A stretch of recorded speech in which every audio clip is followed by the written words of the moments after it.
aslinya adalah Pangeran Lev Nikolaev Tolstoy. Mungkin kita tidak banyak mendengar nama aslinya, tetapi kalau kita mendengar nama populernya Leo Tolstoy, siapa yang tidak kenal dia? Leo Tolstoy hidup di akhir abad 18 sampai dengan awal abad 19. Dari seorang sastrawan yang sangat besar dari Rusia, pembaharu sosial, pemikir moral yang luar biasa, dianggap sebagai novelis terbesar pada zaman dia hidup. Kalau kita lihat karya-karyanya memberi pengaruh tokoh-tokoh yang besar pada abad yang ke-20, termasuk Mahatma Gandhi, Martin Luther King, sangat terpengaruh dengan Leo Tolstoy. Saudara, keyakinan Kristen dari Tolstoy didasarkan kepada khotbah dari Tuhan Yesus di bukit yang sangat mempengaruhi pemikiran dari Leo Tolstoy. Pemikirannya kalau kita begitu hakiki tentang kebajikan, tentang cinta kasih, kemasyarakatan, pantang kekerasan, keagamaan, begitu progresif kita melihat tulisan-tulisannya. Sampai-sampai kalau kita melihat orang menganggap karena pesan-pesan moral yang luar biasa dari Leo Tolstoy ini, keluhuran budi yang nampak dari setiap tulisannya, dia dianggap sebagai seorang santa. Artinya orang yang suci, bahkan beberapa menganggap dia seperti inkarnasi dari Yesus Kristus sendiri. Itu orang yang membaca karya-karyanya, saudara. Tetapi istrinya, saudara, berbeda pendapat. Istrinya bukan hanya membaca tulisannya dan juga bukan hanya mendengar kata-katanya, ceramahnya, tetapi istrinya hidup sehari-hari dengan Tolstoy, dan dia bukan hanya melihat tulisannya dan juga ceramahnya atau khotbahnya, tetapi istrinya melihat perbuatannya tiap-tiap hari. Ternyata kalau kita lihat setiap kali istrinya memberi komentar tentang Leo Tolstoy, bertolak belakang atau kontradiksi dengan apa yang dikenal oleh masyarakat. Misalnya ketika Leo Tolstoy menulis kisah yang sangat indah tentang manusia dalam nuansa cinta kasih yang sangat mengesankan, kalau kita baca novelnya luar biasa. Dia berkata bahwa ia sangat terilhami oleh orang yang turun tangan membantu orang lain meringankan bebannya dengan mengangkat ember yang penuh dengan air. Itu menjadi inspirasi sederhana untuk novelnya. Tetapi istrinya berkata tidak. Dia berkata selama 30 tahun perkawinan mereka, belum pernah Leo itu mengulurkan tangannya sekali saja membantu istrinya yang tiap hari harus membawa ember yang penuh dengan air. Itu dikatakan. Keluarga ini akhirnya memang kalau kita baca dan kisah Leo Tolstoy berakhir dengan sangat menyedihkan ya, rumah tangganya. Bahkan istrinya sendiri berkata, Leo Tolstoy tidak pernah mengizinkan istrinya itu untuk beristirahat 5 menit saja dari berbagai macam pekerjaan dalam rumah tangga. Dan kadang-kadang kita menjumpai kontradiksi yang luar biasa. Rasul Yakobus mengatakan, apa gunanya seseorang mengatakan ia mempunyai iman? Apapun perkataan, nyanyian, pujian, khotbah, ceramah, tetapi kalau dia tidak punya perbuatan, tidak ada artinya. Iman tanpa perbuatan mati adanya. Itu sebabnya saya mengajak saudara-saudara untuk kita terus akan memasuki dasar dan fondasi dari panggilan kita untuk memperkokoh keluarga Allah. Saudara, kita memasuki hari ini hal yang sangat penting. Dalam baca dari 1 Yohanes pasal 3 ayat 18, Kalau kita mau membangun dan memperkokoh keluarga Allah, ini ayat yang sangat penting buat kita. Anak-anakku, mari kita mengasihi bukan dengan perkataan atau dengan lidah, tetapi dengan perbuatan dan di dalam kebenaran, bukan dalam kepura-puraan. Tidak ada artinya nyanyian kasih, tidak ada artinya khotbah tentang kasih, tidak ada artinya berbagi kalau tidak nyata di dalam perbuatan. Anak-anakku, jangan kita mengasihi hanya di mulut dan hanya dengan perkataan saja. Hendaklah kita mengasihi dengan kasih yang sejati, yang dibuktikan dengan perbuatan kita. Terjemahan dalam bahasa Indonesia sehari-hari. Jadi saudara, mari kita lihat. Orang lain mengetahui bahwa kita ini mengasihi mereka. Tidak cukup hanya dengan khotbah, dengan perkataan. Ketika kita menunjukkan kasih kita itu kepada mereka di dalam perbuatan. People know we love them when we show we love them. Maka mari kita lihat dalam seluruh kehidupan Tuhan Yesus. Tuhan Yesus selalu berhenti. Itu kata yang sangat penting. Padahal dia sedang berjalan, dia sedang sibuk, dia sedang melakukan banyak hal, tetapi kita lihat selalu ada interupsi dalam kehidupan Tuhan Yesus. Tetapi interupsi dalam perjalanan Tuhan Yesus tidak dianggap sebagai gangguan. Lalu ngomel, lalu menggerutu, lalu marah karena diinterupsi. Tetapi Yesus selalu berhenti. Sudah baca di dalam firman Tuhan, Yesus berhenti. Ia berhenti ketika orang membutuhkan bantuannya, ketika mereka memerlukan kekuatan penghiburan zaman dari Tuhan Yesus.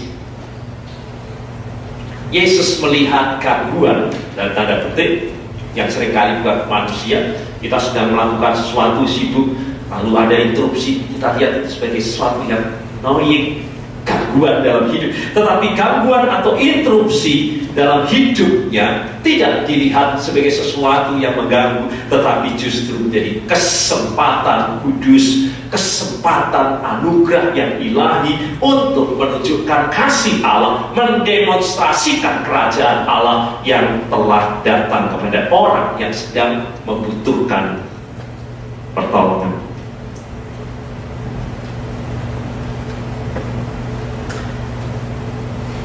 Yesus, saudara, dengan demikian menyatakan dan mengungkapkan kasih, memang dengan pengajaran, memang dengan khotbah. Ada khotbah Tuhan Yesus yang sangat panjang, khotbah Yesus di bukit. Ada banyak khotbah Tuhan Yesus juga dengan ilustrasi-ilustrasi perumpamaan kita baca di dalam Alkitab. Tetapi Yesus mengungkapkan kasih dengan tindakan, dengan perbuatan, dengan action. Yesus tidak membawa kita untuk masuk dalam blok NATO, no action, all only, dan itu yang paling banyak sindiran buat orang-orang Kristen, sangat bombastis dengan nyanyian, ujian, aktivitas. Tetapi kalau kita lihat actionnya sangat kecil. Tidak hanya kita lihat Yesus berbicara, tidak hanya Yesus berceramah, tidak hanya Yesus berkhotbah tentang berbagai macam perspektif mengenai kasih, tetapi Yesus mendefinisikan, menjabarkan makna dari kasih itu dengan memenuhi kebutuhan orang lain, meeting need dari orang lain. Kita lihat ketika ia menjamah orang, mereka menyadari bahwa mereka masuk dalam hadirat yang kudus. Begitu Tuhan berhenti dan Tuhan menjamah tangannya atau mengucapkan kata-kata, di situ kita melihat hadirat Allah yang kudus. Karena Allah bertindak di tengah-tengah mereka. Itu yang kita baca hari ini. Lukas pasal 7 ayat 16. Semua orang itu ketakutan dan mereka memuliakan Allah sambil berkata, seorang nabi besar telah muncul di tengah-tengah kita. Allah telah melawat umatnya. Interupsi gangguan yang terjadi dalam kehidupan Yesus justru menjadi anugerah buat Yesus untuk menyatakan Allah melawat umatnya. Dengan demikian kita lihat Yesus menunjukkan kasih-Nya melalui tindakan. Dan Ia memanggil kita juga untuk menjadi figur yang bertindak, action figure. Supaya kita menjadi, setiap orang-orang Kristen adalah action figure. Tetapi Ia tidak pernah menghendaki kita untuk begitu sibuk, mungkin seperti imam yang sibuk di bait Allah, tetapi pada waktu melihat orang tergeletak oleh karena dirampok sedemikian rupa, dianggap sebagai sesuatu yang mengganggu, dan dia hanya melihat dan lewat begitu saja. Entah apa dalam pikirannya, mungkin pekerjaan di bait Allah, oh saya worship leader, oh saya ada tugas di, yang dilihat matanya tidak mendapat perhatian, dia lewat begitu saja. Lalu muncul juga orang Lewi yang juga tiap hari di bait Allah, melihat orang tergeletak. Mungkin dia sibuk, oh bait Allah lebih banyak pekerjaan yang harus saya lakukan, dan dia lewat. Tetapi orang yang disebut kafir, orang Samaria yang dibenci oleh orang-orang Yahudi, begitu melihat orang Samaria ini, orang yang dipukuli, tergeletak, diangkatnya, dibawanya ke, dia turun dari kudanya, ditaruh di kudanya, dibawa ke tempat penginapan, dirawatnya, diberikan uang. Lalu Tuhan Yesus berkata, siapa di antara mereka ini? Para rohaniawan yang kelihatannya luar biasa mengasihi Allah, atau orang Samaria yang dianggap orang-orang yang tidak mengenal Tuhan yang sesungguhnya mempraktekkan kasih dalam kehidupannya?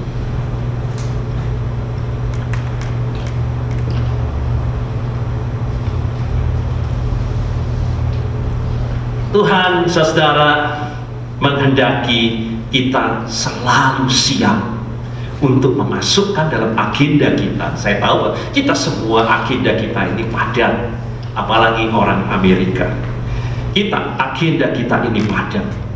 Tetapi kalau kita lihat di dalam Injil Lukas, kata eutus itu diterjemahkan dengan kata segera, menunjukkan betapa sibuknya Tuhan Yesus itu. Karena dikatakan dalam Alkitab, Yesus eutus, segera, menunjukkan bahwa Tuhan Yesus itu luar biasa kesibukannya. Tetapi selalu di dalam kesibukannya, selalu ada dia memasukkan agenda dalam kehidupannya, bantuan bagi mereka yang membutuhkan pertolongan. Alkitab berkata, kalau seorang yang berkecukupan melihat saudaranya berkekurangan tetapi tidak mau menolong saudaranya itu, sederhana bukan? Sangat eksplisit. Bagaimana orang itu dapat mengatakan bahwa ia mengasihi Allah?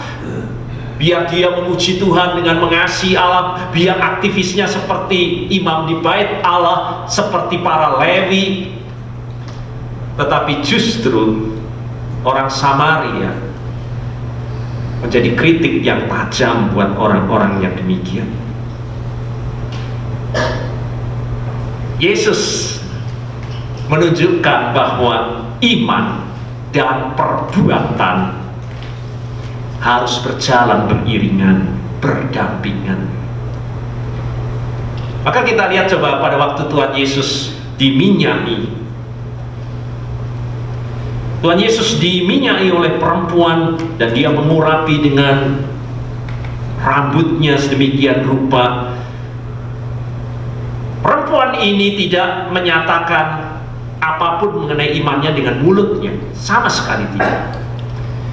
Tidak ada perkataan iman kalau kita baca. Dia hanya mengambil minyak, menuangkan minyak, membasuh dengan rambutnya. Tetapi Tuhan Yesus berkata terhadap perbuatan itu, bukan perkataan, perbuatan itu, imanmu.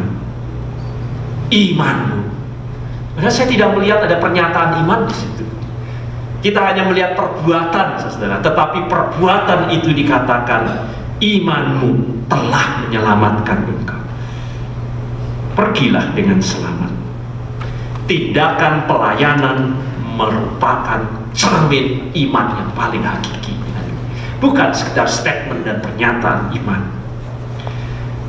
Mari kita perhatikan ketika Yohanes Pembaptis bertanya kepada Yesus karena dia sedang dipenjara dan dia sudah mengorbankan segala sesuatunya dan dia mempersiapkan jalan untuk Mesias, tetapi dia ragu-ragu apakah Yesus itu memang sang Mesias itu.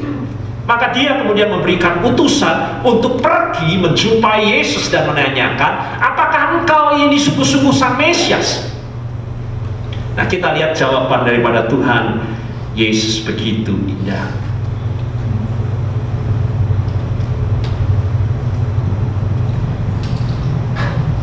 Pergilah.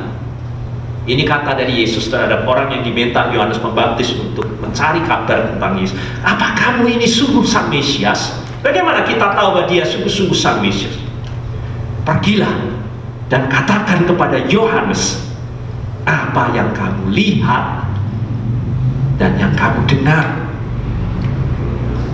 Orang buta melihat, orang lumpuh berjalan, orang kusta menjadi tahir, orang tuli mendengar, orang mati dibangkitkan, dan kepada orang miskin diberikan Injil kabar baik.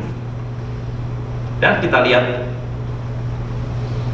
semua dalam bentuk tindakan dan perbuatan. Maka sebagaimana yang diajarkan oleh Yakobus dalam surat Yakobus, kita harus menjadi pelaku firman. Tidak cukup kita mendengar firman, tidak cukup kita hanya PAP firman, tidak. Kita harus menjadi pelaku firman, tidak hanya menjadi pendengar. Maka Yakobus 2:14-17 begitu indah. Apa gunanya, saudaraku, jika seorang mengatakan bahwa ia punya iman, aku ini punya iman, berarti Kristen, saudara, padahal ia tidak punya perbuatan.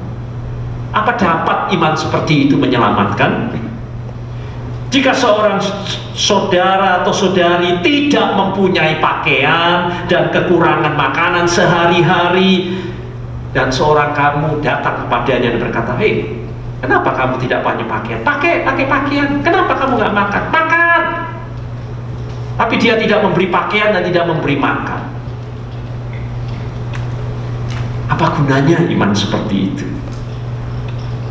Demikian juga hanya dengan iman. Jika iman tidak disertai perbuatan, maka iman itu pada hakikatnya adalah mati.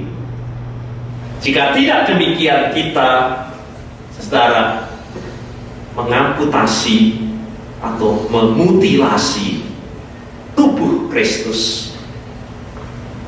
Kita penggal lengannya, kita penggal kakinya, kita penggal telinganya, sehingga yang ada hanya mulut besar saja.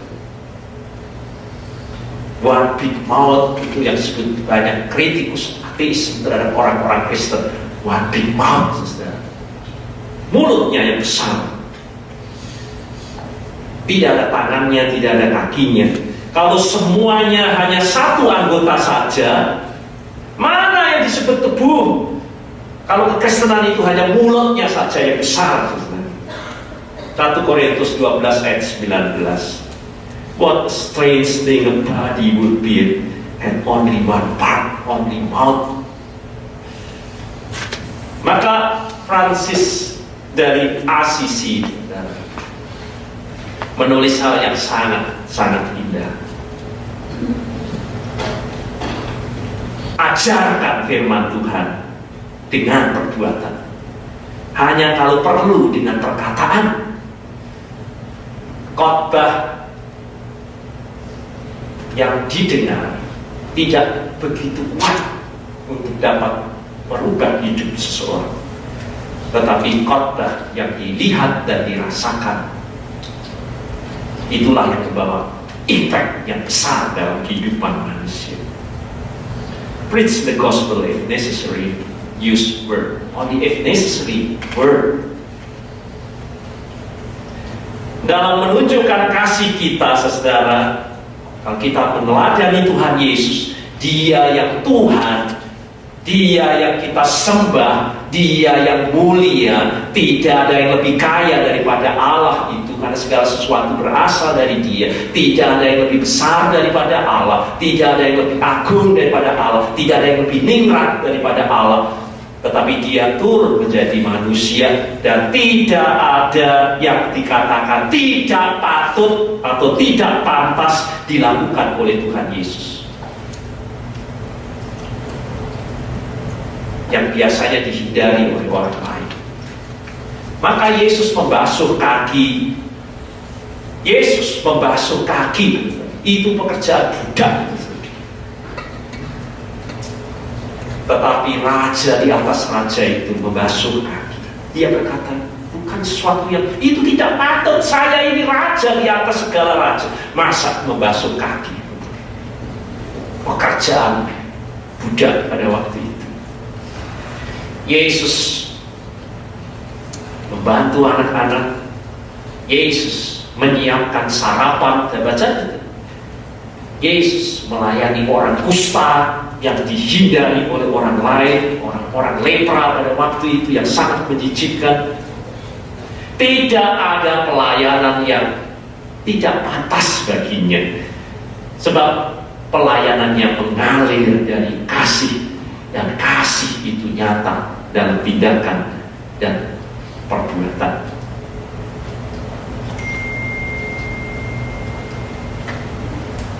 Semua mengalir dari kasih.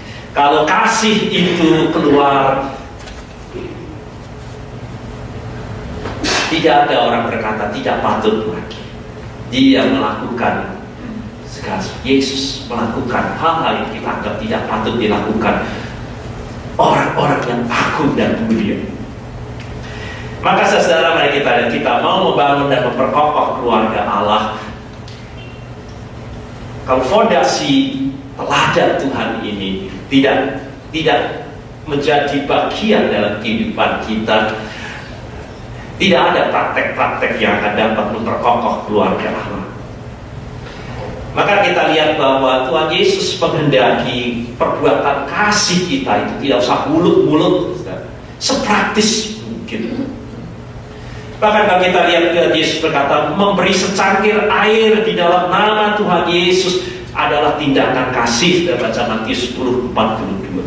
Pada waktu aku haus, kau memberi aku air. Pada waktu aku lapar, kau memberi aku pakaian. Pada makanan, pada waktu aku telanjang, kau memberi aku pakaian. Pada waktu aku di penjara, kau melawat aku. Pada waktu aku sakit. Saya lihat semua hal yang praktis yang dikatakan. Oleh karena itu Tuhan Yesus berkata, maka masuklah engkau dalam kemuliaan Tuhan. Satu tindakan-tindakan yang sepraktis mungkin. Dan saudara mulai bertanya, kalau kita memperkokoh keluarga Allah, saya sudah bilang apa dan apa kabar, bukan basa-basi, tetapi saudara bertanya apa di balik apa kabar itu. Saudara bertanya, apa yang dapat saya bantu? Apa yang dapat saya bantu? Saya rasa itu saudara tindakan yang sangat praktis dalam kehidupan kita. Dan mari kita perhatikan, kita memperkokoh keluarga Allah.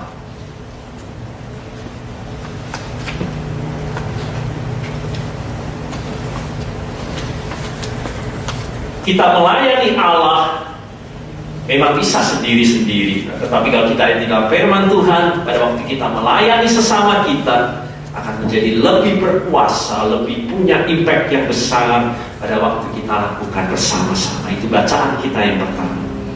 Berdua lebih baik daripada seorang diri. Khotbah pasal 4 ayat 9. Dan itu sebabnya kelompok-kelompok kecil, kalau tidak hanya dimaksudkan hanya untuk kita berkumpul eksklusif hanya untuk firman Tuhan bagi diri kita sendiri, kelompok-kelompok kecil yang dibangun untuk memberi impact pelayanan bersama, baik untuk kesaksian, baik untuk penginjilan, akan memberi dampak yang sangat luar biasa. bersama-sama. Maka kita masuk ke hal bagaimana cara kita melakukan panggilan ini. Ini fondasi yang sangat penting. Kita memperkokoh kehidupan kita sebagai keluarga Allah, sebagai umat percaya, sebagai believer. Peran kita di dunia ini, mari kita sadari ini titik tolak yang sangat penting, bahwa kita sudah berbeda dengan apa yang ada di dunia ini. Kalau sudah tidak menyadari bahwa saya ini berbeda dengan dunia ini, kita tidak akan memulai panggilan kita. Di mana letak perbedaannya? Kita tidak lagi seperti dunia ini yang memiliki tugas dan tanggung jawab hanya untuk memenuhi, memuaskan interest, minat, kehendak, keinginan saya. Berpusat kepada diri sendiri, semua bicara mengenai interest, minat, kehendak, keinginan, dan terus bisa tambahkan hal yang lain. Itulah dunia.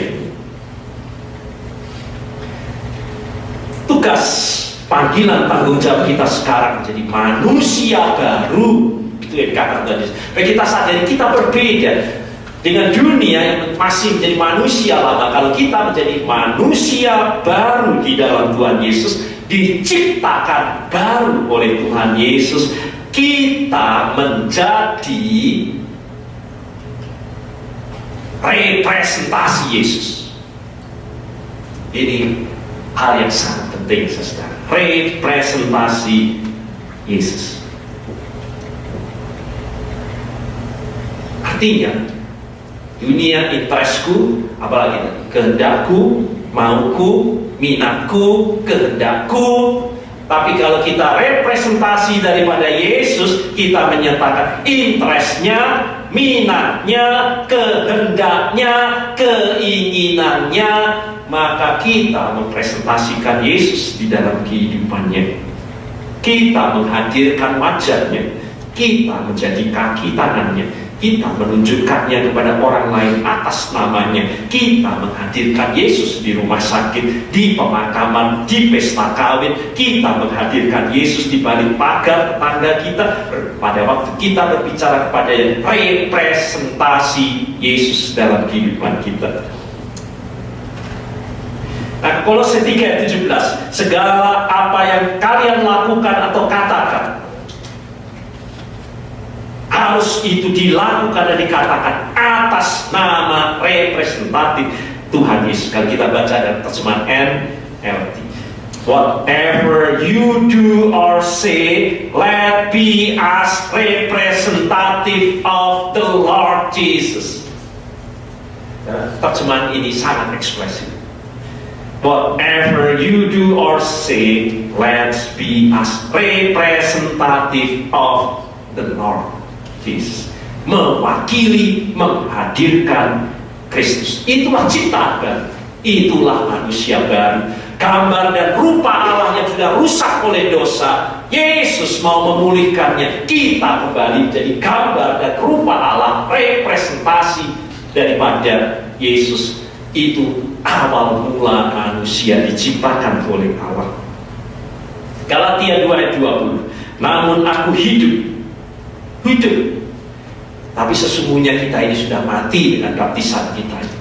Pada waktu kita dibaptis, itu berarti kita ini sudah mati bersama dengan Kristus, manusia lama kita itu.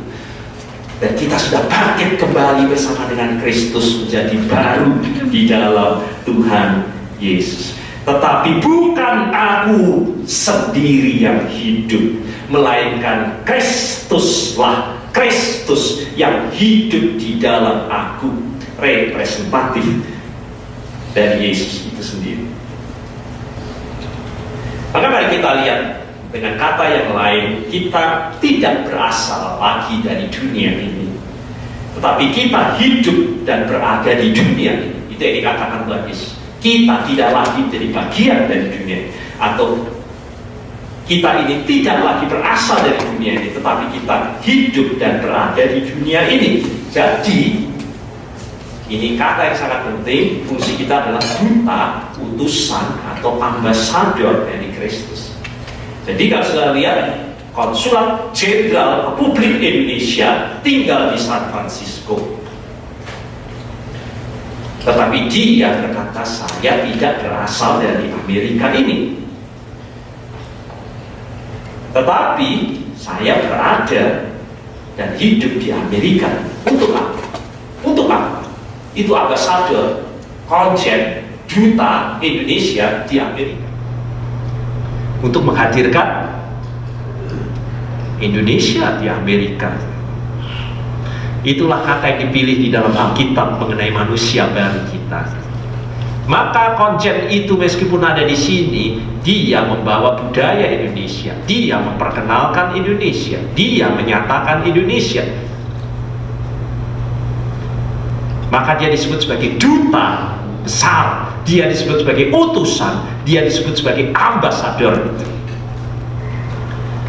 Kita melayani kehendak dari Raja kita Yesus Kristus.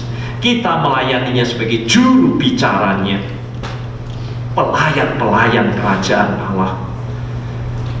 Selalu siap sedia untuk memberi pertanggungjawaban tentang pengharapan kita yang ada pada kita.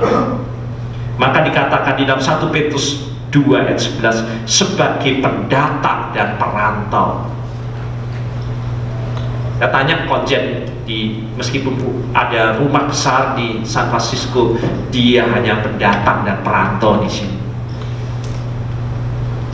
Dan itu yang diingatkan kepada kita semua. Kita semua tidak menjadi bagian dari dunia ini lagi.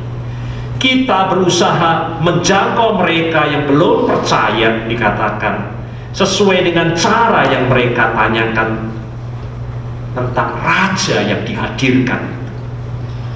Itu tugas ambasador.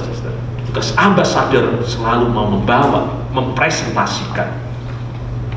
Kita harus bekerja keras dengan demikian untuk memahami kebudayaan di mana kita hidup. Tidak mungkin konjen itu diutus kemari menjadi ambasador tapi dia tidak tahu apa-apa tentang Indonesia. Kalau kita mau tanya tentang Indonesia, kita pergi ke kedutaan dan kita tanya tentang Indonesia, dan dia akan jawab semua mengenai Indonesia.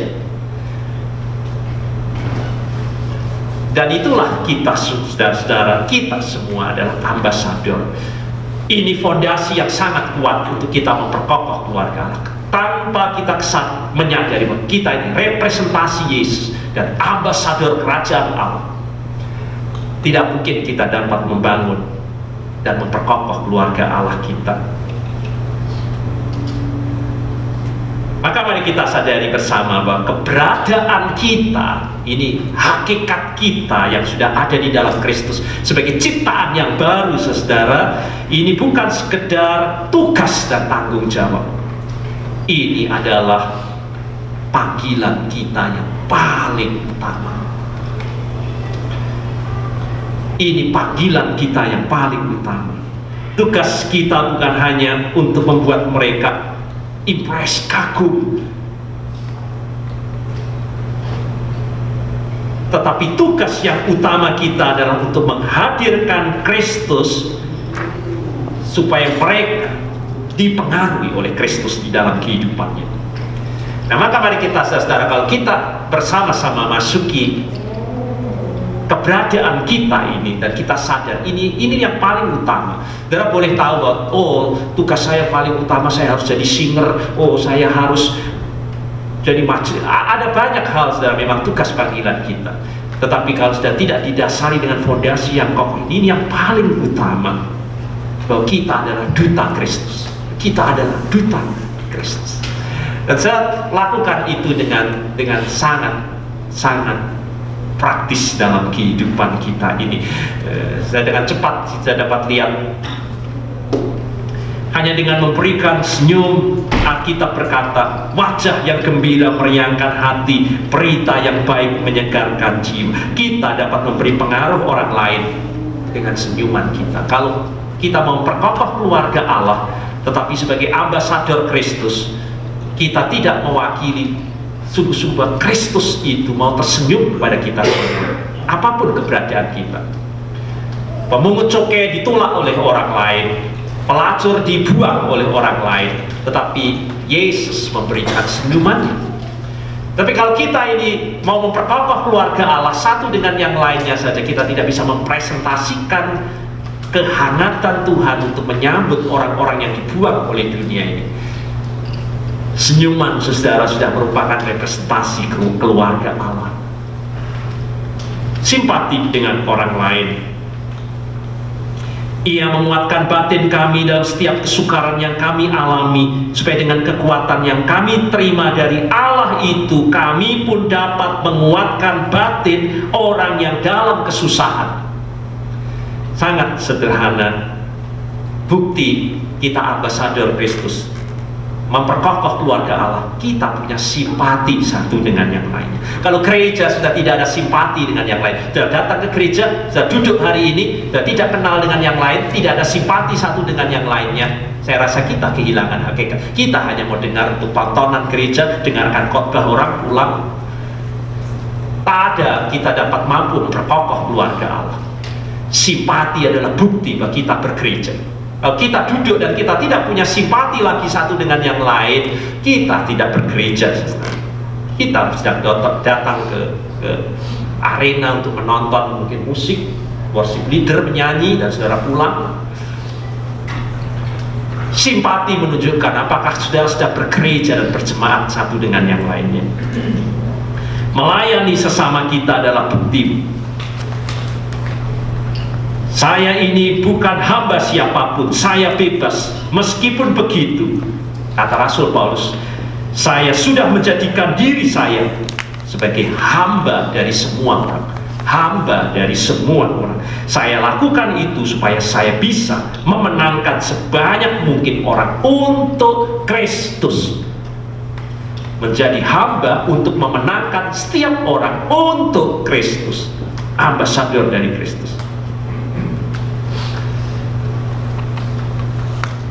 Dengan membicarakannya, kita menjadi duta Kristus. Kalau saudara setiap kali saudara berjumpa dengan orang yang saudara katakan hanya milikku, hartaku, rumahku, dan terus berpusat dan tidak pernah ada Kristus keluar dari kata kita, saudara bukan ambasador Kristus. Saudara hanya berbicara hal-hal mengenai interest diri kita sendiri.